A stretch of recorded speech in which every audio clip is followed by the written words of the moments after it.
NightMerica is an independently produced podcast. If you like what we're doing, please consider supporting us at patreon.com/NightMerica. And please tell your friends about us.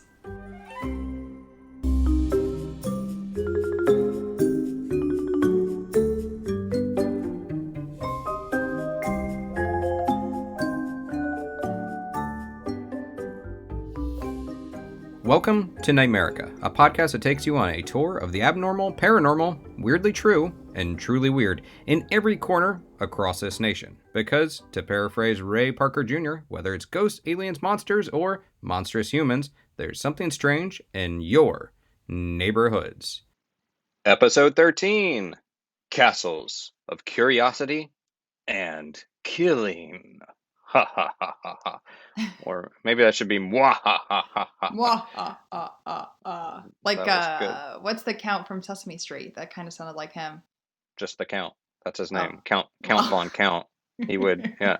That actually goes back to old folklore with vampires that one of the things that they were afraid of that vampires could be distracted by was by counting things. What? Really? Yeah, you could like throw like a bunch of pebbles on the ground, and then the vampire would be so obsessed with counting that he would have to sit down and count them and then get away. So, which also... Oh my God, is that where they got it from for Sesame Street? That's why the Count, yeah, Count Von Count. But it sounds like he just has undiagnosed obsessive compulsive disorder that perhaps he needs to, get checked out. But yeah, that's one way to stop vampires. I hated the Count as a child. That was definitely my least favorite Sesame Street character. Oh, I loved the Count. When I was a kid, I had a Muppet, but he had a voice box inside. They would pull back the thing, and it would be like, one computer, da, da, da, But I hate math. So I feel like that's where it stemmed from. And then Flaccico Flamingo, what was his deal? I don't know that one. Which it must be later Sesame Street. The Count also had a monocle and a cape and a soul patch. So as far as cool characters, I was on board with it. He was a great toy too, a great doll. Why haven't you shaved a soul patch during quarantine? Because I would look like a big dum-dum with a soul patch. And I'm filming episodes of Paranormal Caught on Camera still, even though remotely, so I have to look pretty much how I look normally. So anyhow, hey guys, I'm Aaron. You probably should have picked up on that several minutes into this podcast, 2 minutes into this, and I am one half of the co-hosting duo of NightMerica, and I'm joined by Britt.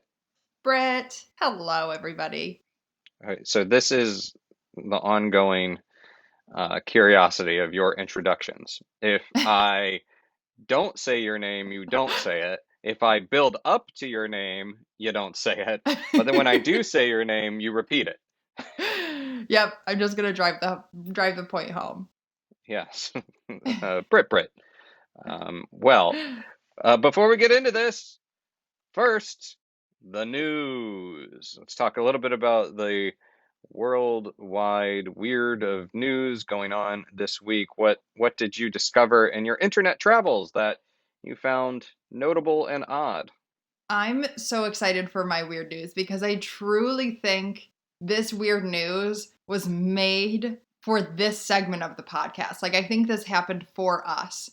So in California, the Huffington Post reported that Daniel Olster, he's a real estate agent, and he needed to sell a $1 million home, 5-bedroom, 3-bath in the Santa Cruz Mountains.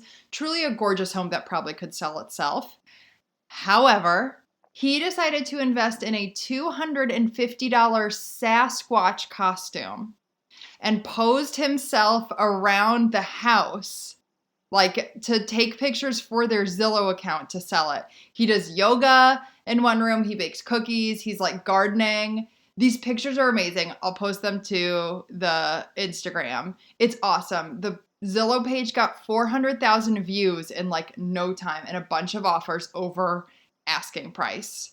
So I saw perfect. That was a great bit. It was very whimsical. I like whimsy. And I do wonder, did he specify whether or not he already had the Sasquatch outfit or if he purchased it for He the purchased it purposes of for this. looked like a pretty good Sasquatch outfit as I far mean, it was as $250, so see, that's not an expensive Squatch costume. I don't know. I feel like if we just let your hair keep growing, we could do it without investing the 250 and maybe we get a 400,000 views on our Instagram page. I'll work on that. I don't think I'm close to Squatch level. Well, I mean, listen, my I could. I've had laser hair removal, but still stuff still comes out. mine is also whimsical. So I like that we both went in this direction. This comes from 9 News in Colorado. Colorado Eatery fills tables with ghosts to help it feel less empty. This story is, of course, this is during the time of restaurants being able to only serve delivery or takeout and not have people actually sitting in during the pandemic quarantine time.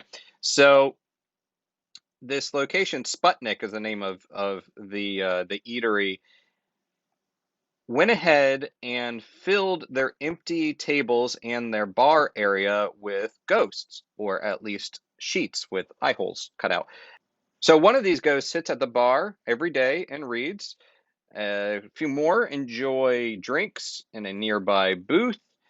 And for the owners of the restaurant, the people that are working there during this time, they said it actually feels nice to have not people, but people in the bar, a presence, I suppose, in the restaurant and bar. And what they're going to do is, even following this, when the restaurant is able to accept diners inside, but they will be socially distant, they're going to use the ghosts as a way to maintain that social distance. So that'll be populated by ghosts and humans at Sputnik in Colorado. I want to go check it out. And Honestly, I want to go to check it out too. Do we know what book the ghost is reading? probably the handbook for the recently departed is my guess. Or it could be a Christmas Carol. Or there's a lot of Christmas books Carol's with an ghosts. excellent choice.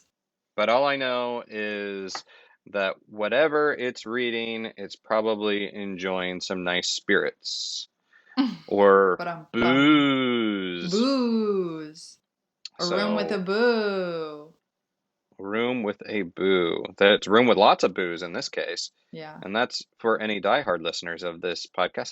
That's a throwback. That's a callback to a previous episode. So, so those are our weird news. Before we get into the topic of the day, let's get a word from one of our sponsors.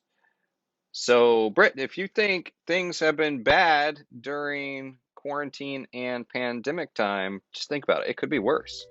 And if you don't believe me, I think you believe me, but if anybody I do listening believe doesn't you. believe me, check out Dead Run. It's a new sci-fi thriller from author Mike Maddox. A mysterious force is taking control of people's bodies, making them run to stay alive. If you can't keep running, you blow up like spaghetti left in the microwave too long. And that's messy. That's a lot of cleanup to do. Mm-hmm. And then, that's just gross too. So the Super story gross. follows, the story follows a group of people, of weary survivors, as they make their way through a hellish landscape where there's only one rule: run or die.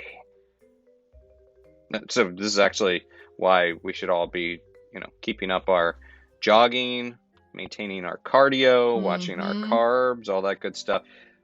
So Dead Run, it's available exclusively on Amazon Kindle.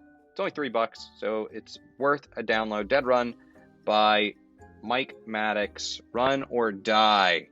Run or die. So that's Dead Run. Love it. Love it. Sounds like a good read. Yeah, I know. Okay, so let's dive in. So we're going to talk castles today, and castles in the U.S., which is an extra kind of like, not an insurmountable challenge, but we're not known as a country of castles.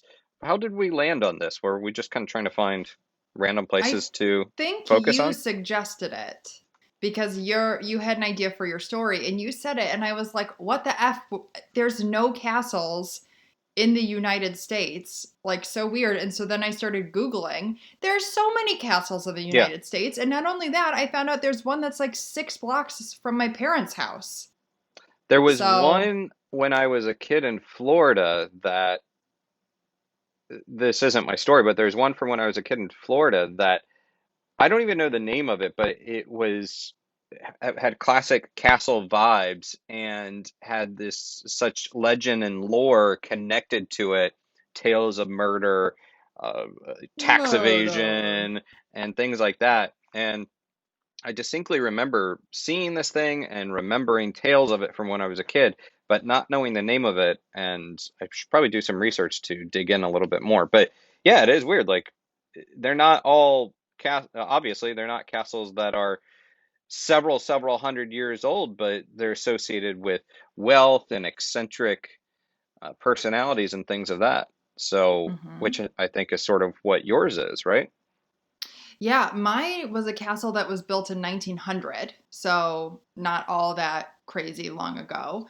But the crime that I'm talking about took place actually on site of the castle in 2015. Ooh, So I recent got, castle. yeah, I got most of my information from a few really well written articles in the New York Times by a man, Rick Royhaus. It's on the Bannerman Castle in New York, not too far from New York City, up the Hudson. So in August of 2000, so we're starting a little bit back just to give you some background, a woman by the name of Angelika Graswald. She's 20 years old. She's from Latvia, and she takes a job in Connecticut as a nanny. So she flies over, got a one-way ticket, just to kind of build her own American dream. A few months into nannying, she realized it's not a fit for her. Not that I can blame her. I was probably one of like the worst babysitters because I'm bad with kids. So instead, she picked up kind of odd jobs here and there. And that's when she met her first husband. Married him within a few months, didn't work out. So in 2009, she went out to a bar and met a DJ and just decided to move in with him. Why not? Just why not? Left her husband. Shock of shocks, after 18 months, didn't work out with this DJ. Don't know if we saw that coming. Um, but then finally in 2013, she met her new fiance, Vincent Viafore. He's 44 years old, so 11 years her senior. And they decide to move in weeks after meeting and got engaged months after meeting. So, girl moves quick. Um, Now we're at the time of the crime. They're still together. So they got together in 2013. It's now 2015. They're a happy, active couple. They go kayaking, they hike, they do a lot of stuff together. And they decide to take a kayak up to the really gorgeous Bannerman Castle of New York. I found this castle doing Googling for this episode. It's on the Polapel Islands in Dutchess County of New York. It was built by Francis Bannerman in 1900. It's now mainly ruins, but you can still go. Many kayakers go and kind of visit it. It was Angelika's favorite place in New York. She was really into photography, so she would kayak up there a lot, take pictures. You can, if you Google her, you can like see her Instagram account, and she has all these pictures of the property, and it just was one of her like happy places. So she decides to take Vincent, who's never been, and they kayak up the Hudson to Bannerman. However, this is a true crime podcast, so you're probably like, Britt, this story sounds like it's kind of nice, this lovely couple. Well, 7:15, the weather gets super dicey. It's cold, it's rainy, and Vincent's kayak starts to sink. And it's 40 degrees outside, and turns out neither of them were wearing a wetsuit or a life vest. So His kayak is sinking. He's not wearing a life vest or a wetsuit. And at that temperature, your body starts to lose motor control at only 48 degrees. So this happened at 7:15. At 7:40, Angelika calls 911, and you can listen to this 911 tape online.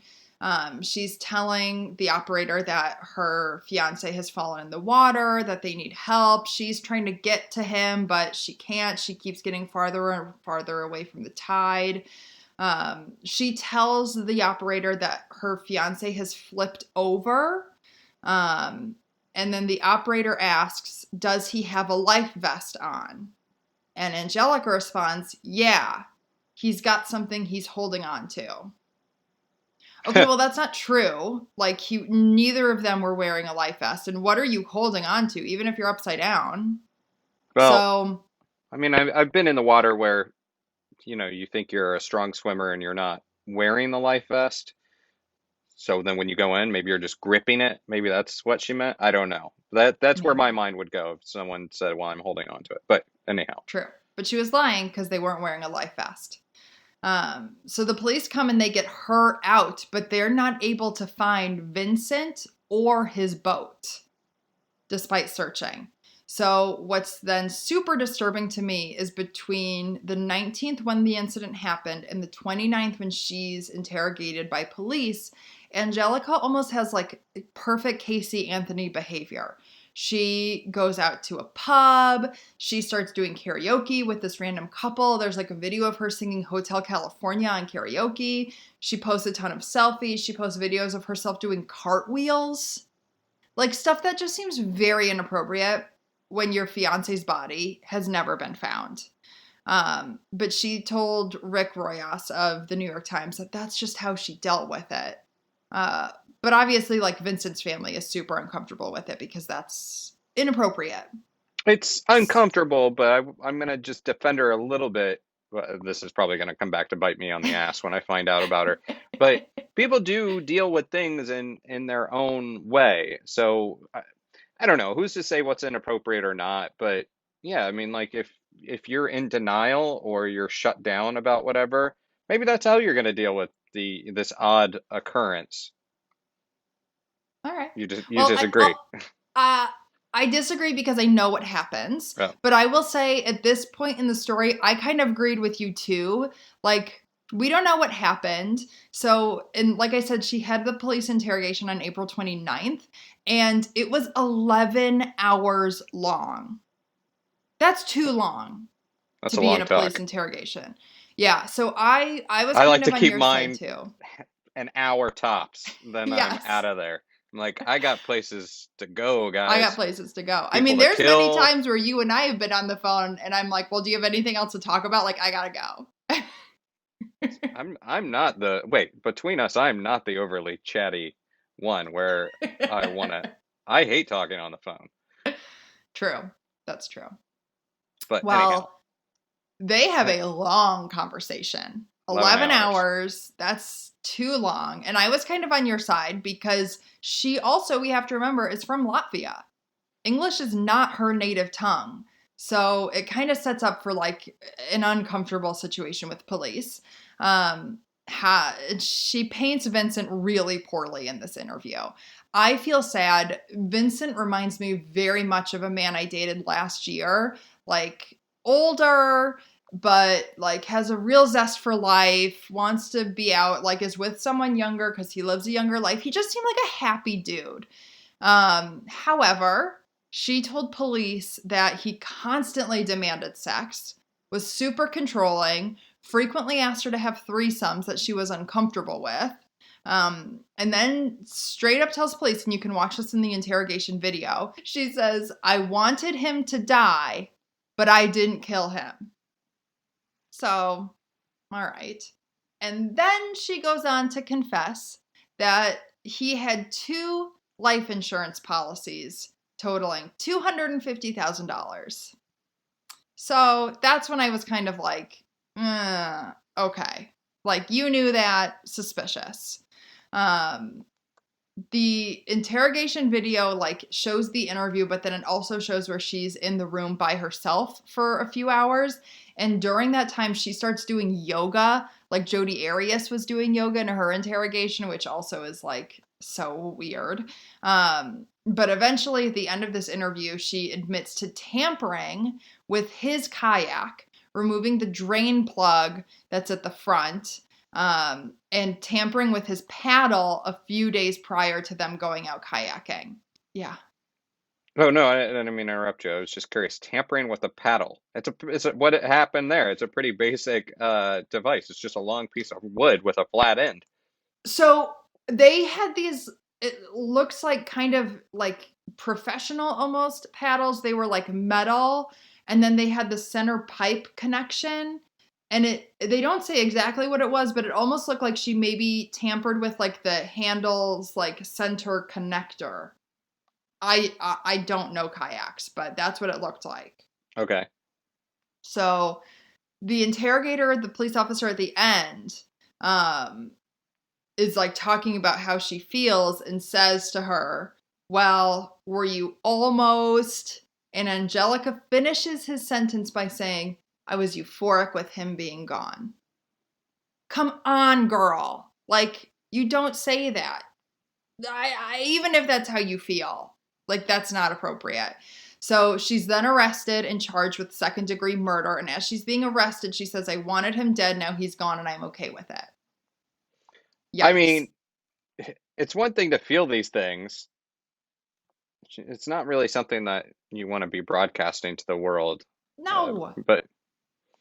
But yeah, it's perhaps not the wisest thing to say when you're in a police interrogation room, unless you're trying to throw them off the scent by saying how much you're happy they're dead. But I'm not the one that did it. But anyhow. Well, on May 23rd, so this is now almost like a month later, Vincent's body is finally found after all this time. So a grand jury is able to indict her for both murder and manslaughter in the second degree. And she's held in prison until July of 2017. So it's 2 years before she gets to court. And she pleads guilty to a lesser charge of criminally negligent homicide, of which she is sentenced for guess how long? Guess how long she's sentenced for? I'm guessing a short amount of time. Yes, 1 to 4 years. And she's already served 2 years waiting for this trial. So she was released December 21st of 2017. She only served 2.5 years. And she killed Vincent. Allegedly, or whatever. Well, if you're convicted, you don't have to say allegedly allegedly anymore. But I don't know. I mean, I don't want to seem like I'm on her side, but who knows what was happening with that investigation? I would bet that her lawyer could probably play up the fact that if there was a language barrier, perhaps there was something there that they felt was not on the up and up with the investigation. I don't know. I would have to look into this more, but well, no, you're exactly right. That is what the lawyer did. okay. The lawyer played up the language barrier that because she had only moved to America like 10 years prior, she didn't really know laws. She wasn't really familiar. And actually, they say, like, you've read your Miranda rights. And she's like, who's Miranda? She doesn't even know what they're talking about. So the lawyer does play that up. But, and listen, you know me, I love me a Black Widow. But I don't know. I think it's because Vincent reminds me of someone I know that I feel like I'm more on his side. But the fact that, like, the life insurance policy, I don't know, it seems fishy to me. But anyway. So this just to dot some I's, cross some T's. The life insurance policy, it was in her name. She was going to receive. She would be the beneficiary. Yeah. Okay. Well, what I found interesting is the comments of the New York Times article was filled up by like real kayakers. And they said that an open drain plug on the kayak of that kind couldn't capsize the kayak on its own, which seems interesting. Did something else happen that we don't know of? And Vincent's sister was quoted as saying, she definitely did something, otherwise she would have fought it. She still took a plea. An innocent person would not have taken a plea, which I don't know how I feel about that. I think there's a lot of stuff in the justice, quote unquote, system that's unjust. So I don't know if I completely agree, but I get what the point she's trying to make.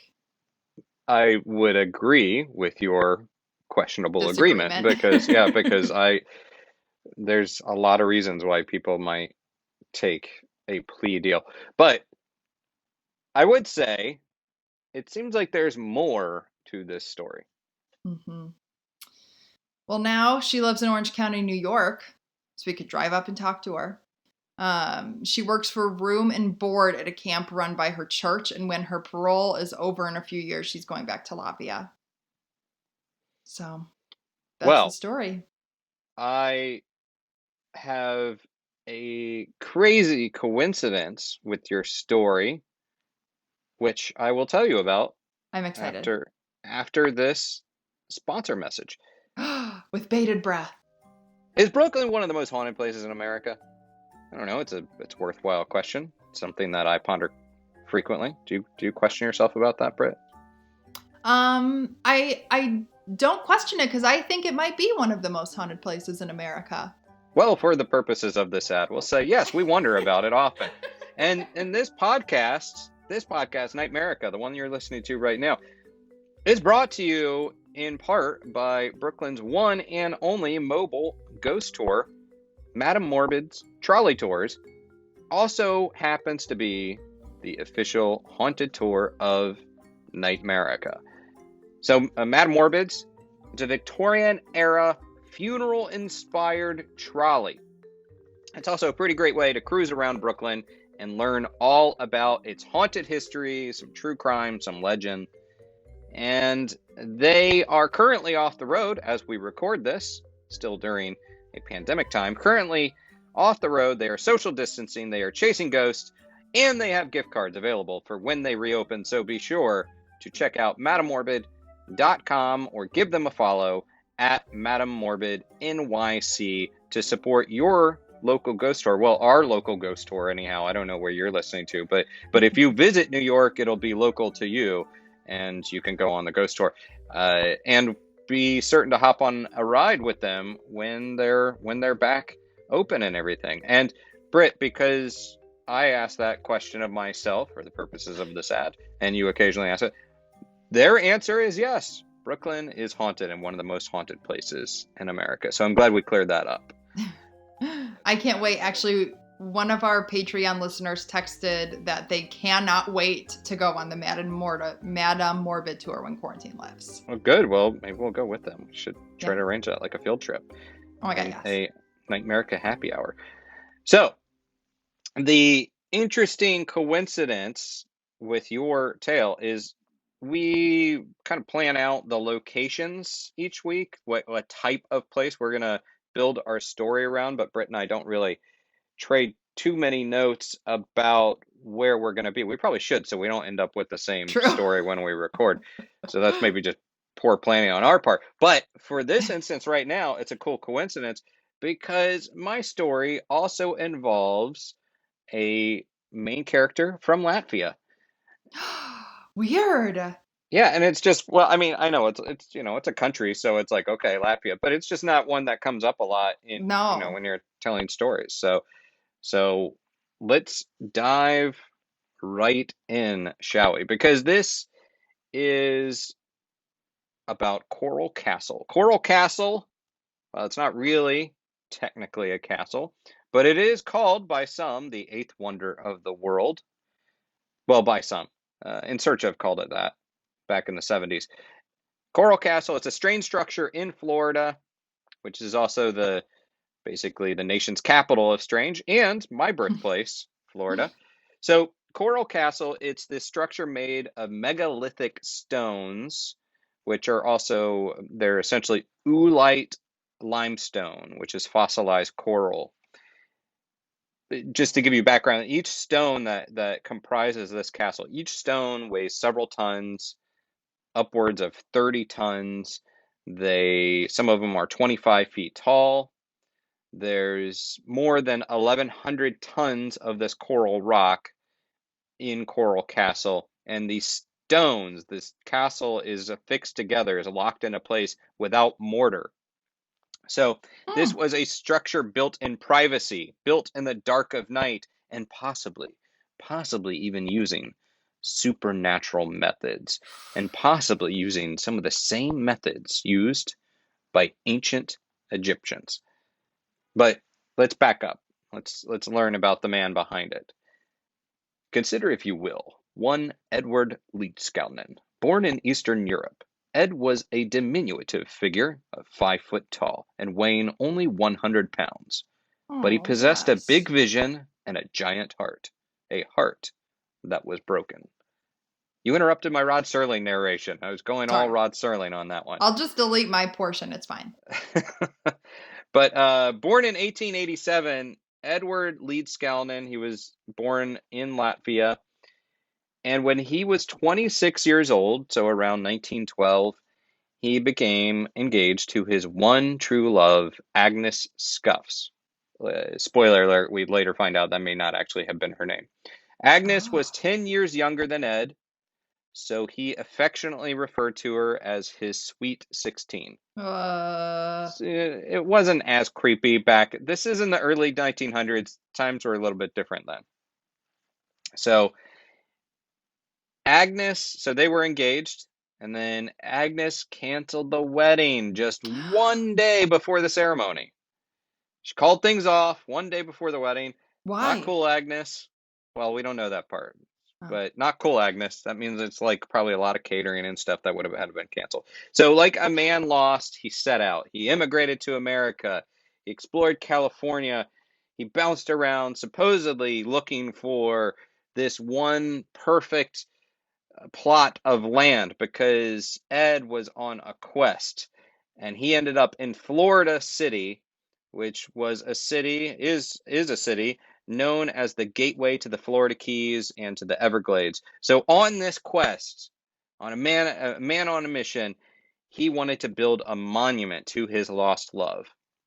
And so 10 years after the breakup, he finds himself in Florida City and he begins his work. So in 1923, he began the process of carving this stone, this coral, into this open air shrine, into this castle.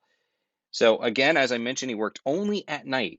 And according to legend, he filled the cracks of these massive stone walls with smaller stones to prevent anyone from spying. And there were stories of people that would try to spy on him. And he was always apparently a friendly guy who would ride around town in this little bicycle, didn't own a car. And when people would try to pop up and spy, he would wave and he'd be friendly, but he would stop working if they were trying to capture any glimpse of him working. And some people say that they saw him, moving giant rocks seemingly with his mind. Anyhow, so he built walls that were 8 feet tall. What's inside this castle? This castle that he built? So there ended up being a 2-story stone tower. That's where he lived. He did not have running water or electricity. However, he did Oof. have a bathtub that filled with water, and supposedly he would heat the water with the sun through like some sort of solar effect. On the top floor was his living quarters. The bottom floor was this storage area for his tools for cutting, and he made these tools on his own supposedly. He also had equipment for radio wave experiments, physics experiments, astronomy experiments, which is interesting. Make a note of that. According to visitflorida.com, also inside you'll see a 13-ton, 20-foot long table surrounded by 10 chairs, which he carved into the shape of Florida. Ed Whoa. also made a stone sundial, which he used to tell time. He had a moon fountain and a sun couch. He had a grotto of 3 bears, which was this children's play area. And he also had this area that had this stone lock, this wheel that would close off a portion of a garden because he was trying to prevent children from getting down there. There was a stone well from which he drew his water. And oh, and also, since this was the testament to Agnes, he could never get over her. There was a throne room, and inside this throne room, I say was, there still is, there's this 5-ton rocking chair, and next to it are smaller thrones for Agnes, a child, and a mother-in-law. And he built, Aww. and I know, he was pining away for her to I don't know return. how to feel about that. Like, is it sweet or is it creepy? Well, let's circle back on that. We'll Okay. talk about whether or not that is. But there's a 2.5-ton heart-shaped table for them to sit at. And so what? But it keeps getting weirder. So he was building a lot of this stuff. After about 13 years into this, he found out about a housing development that was moving near his property. It's around 1936. So he decided to move. You know, some people, they don't like the neighborhood they're in anymore, so they move. Well, how did Ed do this? It took him 3 years to do it, but mysteriously on his own, he relocated this structure 10 miles north to Homestead, Florida. And nobody saw him. They did see him moving parts of the castle along the road in a truck, but they never saw him load it up or unload it. Whoa. Took him 3 years to do that on his own. What's Jeez. what's weird is this was never a guy that had a profession. I've read something saying that he was born into a family of stonemasons, but he also had a fourth grade education. He made money giving tours of the castle and selling pamphlets. At the time, he called it Rockgate Park, but he didn't really sell. He wasn't really a tradesman or craftsman that was using those skills. He was fascinated by astronomy and the celestial. He even built a 30-ton telescope, which stands 25 feet tall Oh my and God. is focused on the North Star. How did that He little 5 foot man make a 25-foot tall thing? How did he make any of it? And he built a 9-ton gate. This gate is really it's something impressive. 9-ton gate that would move, that would swing with just a touch of a finger. And it over the years, long after his death, it did die, it did break, and then they reconstructed it, and then it broke again, and they haven't been able to fix it since. But some of the stones in the Coral Castle are taller than Stonehenge. Some of them, the heaviest stone is the one of the heavier stones in Coral Castle is still heavier than the heaviest stone in the Great Pyramid of Giza. There's Jeez. there's stories that he had mastered some sort of magnetism, which I don't quite know how that works on stone. Mastered some kind of magnetism, that he had psychic powers, that he could manipulate earth energies, that maybe he would even sing to the stones to make them move, that he unlocked Oh. some secrets of the ancient pyramids. He did, in fact, however, this part is true. He did build an AC current generator. So he built a generator, the remains of which are still on display. So this is a man that was not an educated man. This this one comes from Wikipedia, so take it with a grain of salt because there's not a strong citation. But supposedly teenagers claim to have witnessed him moving blocks of coral like hydrogen balloons, that supposedly he said he used a perpetual motion holder as a tool. There's this one story which I love. This comes from visitflorida.com. There's this one story that Ed pulled into a local quarry one night to buy several tons of coral. Now his ground, the property he was on, was covered in this coral as well, in this oolite limestone. But the story pulled into a local quarry one night to buy several more tons of coral. When the foreman asked how he planned to load the coral into his old truck, Leedskalnin asked the man to turn his back. A few minutes later, the foreman turned around and was astonished to see the coral was sitting in the truck, fully loaded. It's pretty cool. Live, How? I know, this is crazy. Live Science reported that there was a man named Orville Irwin who wrote a book he wrote this book in 1996 called Mr. Cant is Dead. the story of the Coral Castle. Orville Irwin was a friend of Ed. Ed was not a hermit. He was secretive, but he was not a hermit. And Orville was a building contractor with deep knowledge of construction techniques. And he actually says that he tries to explain through photographs, drawings, and schematics how Coral Castle was done, but it was still this feat of engineering, this amazing feat of engineering. So in 1951, some 30 years after he was working on this, Ed put a sign on the front gate of Coral Castle going to the hospital. He took the bus to the hospital in Miami, and he suffered a stroke at some point, and he died 28 days later of a Oh. kidney infection at the age of 64. He always said that he was waiting for his sweet 16 to return and supposedly invited her, and she never came. When his property was investigated, they found the equivalent of $34,000. So he was squirreling away some money. Now, it's worth noting, Ed, he wrote a lot. He had some pamphlets. He also had some probably controversial political takes about boys and girls as far as they're being corrupted and things like that. And as a strong-headed man, he believed that people who were not smart or could not fend for themselves or were weak should not be allowed to vote.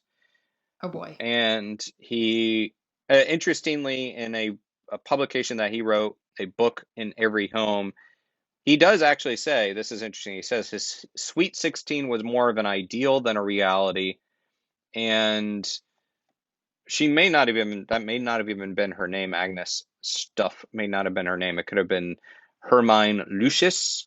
Could Oh. be mispronouncing that. But within pop culture, this remains something of a engineering feat, a mystery within pop culture. Billy Idol's song Sweet 16 is inspired by Hmm. Ed Leedskalnin's work. It was featured on the Leonard Nimoy show In Search of, which is a great show. You can find some clips from the Coral Castle episode out there, and you can go visit it. This castle, this structure, Monolith Park, still exists. You can look up coralcastle.com and learn more about it, but also you can go check it out, which is just amazing that nearly 100 years Yeah. after he began this construction, it continues to exist. So obviously he was a gifted man, obviously possessed some skills that exceeded men of his time, and I would say certainly something of an architectural genius, but was he creepy or not? So going through all this trouble to build a testament to the woman that left you. I don't know. Is that creepy? Is that crazy? It Somewhat seems kind of, romantic. well, but that's the thing, like that's what I'm weighing against because in my head I'm also comparing it to the Don Cesar that we talked about also in Florida, and he built that hotel for his beloved. But like that wasn't creepy. But for Wasn't some the reason this guy strikes me as creepy. Well, I think maybe on some level you're hung up on the 16-year-old and Yes. him being 10 years older than her. Yes, I mean that is not something that is certainly something we would frown upon in 2020, reasonably so. In the early 1900s, it wasn't that. I mean, we're talking about what, 1913. That's not something Yeah. that was as unheard of, and I don't know what the customs were like in Latvia at the time. I don't even know True. how he met her. Maybe it was an arranged marriage. I don't know. But Could have been.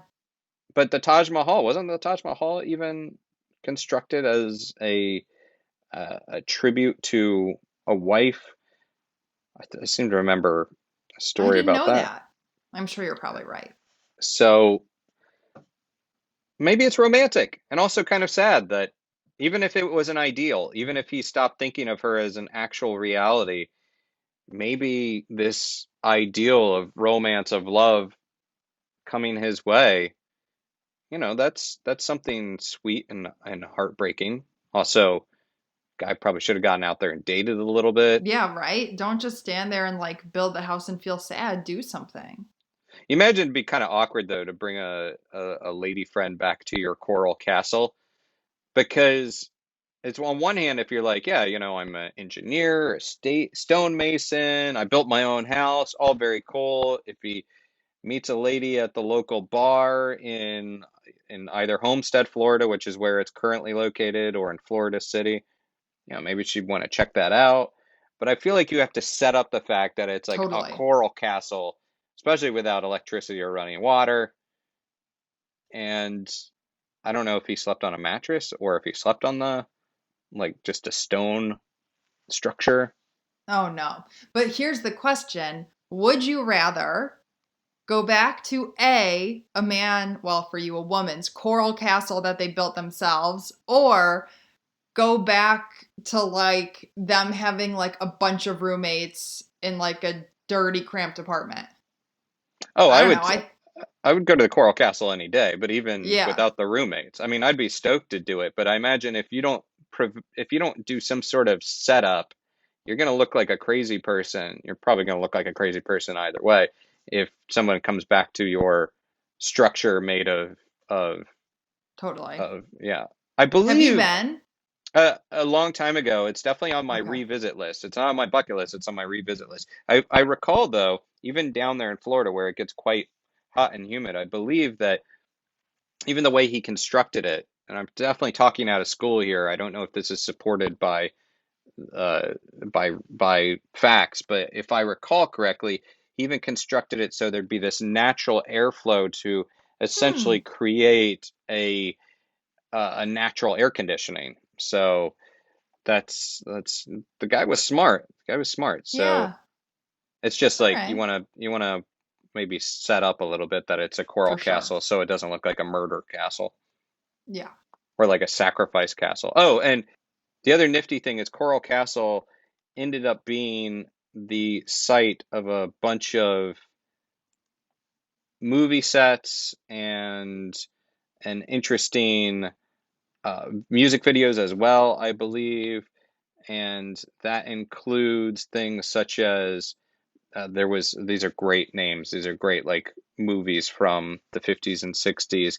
The 1958 film The Wild Women of Wango, or it was a dragon god temple in that flick. And then there was Nude on the Moon. Ooh. Yeah. And so this was where some lunar scenes were set. And Jimmy the Boy Wonder was a children's musical. I'm not really familiar with that one, Uh-uh. but Ancient Aliens has talked about it. Yeah. So it's definitely something that continues to exist within sort of the community of weird as a fun talking point. So yeah, I'm ready for a trip down there. Yeah, I love it. I can't wait to Google it. Yeah. So, and then check out all the other weird stuff of the Everglades and the Keys and everything while you're down there. So, Yeah. well, before we book, oh, we got to talk about paranormal pop culture and what we're Yeah. into this week. What are you checking out? So this week I've been watching the Netflix series Trial by Media. In true crime fashion, it shows kind of how the news media impacted major cases. So the first story is the Jenny Jones show murder, which is a tragic story. Then the second is Bernard Getz, the subway vigilante in New York. And then the third episode, which I just watched, which is so powerful, is called 41 Shots, which is the murder of Amadou Diallo was he in the Bronx, I think? Um, but it's a really incredible show, and especially episode 3, I think, is really a good one for everyone to kind of take in. That's that's heavy. Yeah. That's heavy. It's heavy, but The really well done. Oh, sure. And I'm sure insightful and necessary. I went in a different direction. I've been thinking about the Twilight Zone a lot and revisiting the Twilight Zone, but I also I did there's a website called denofgeek.com and I did a video and breakdown of sort of the best Alien episodes of the Twilight Zone. Oh. But that sent me down a path of checking out this Amazon Prime movie called The Vast of Night. It's a new release on Amazon Prime, or new as we are recording this, and it kind of channels both the Twilight Zone, and in fact, it's a set. It's framed by this Paradox Theater as sort of the setup to the actual movie, which is very, it's an homage to the Twilight Zone, and there's a lot of homages in there to the War of the Worlds, but it's sort of this sci-fi movie set in the 1950s involving potential extraterrestrials and sort of young teenagers or young people on the case to explore these strange lights over a small town.